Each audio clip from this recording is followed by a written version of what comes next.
நம் நாடு 1950ஆம் ஆண்டு ஜனவரி மாதம் 26ஆம் தேதி குடியரசு பெற்றது.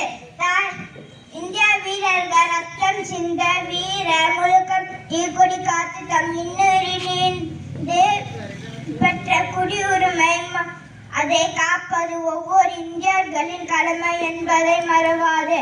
தாயகம் காப்பது கடமை, பெற்ற குடியரசை போற்றுவது கடமை.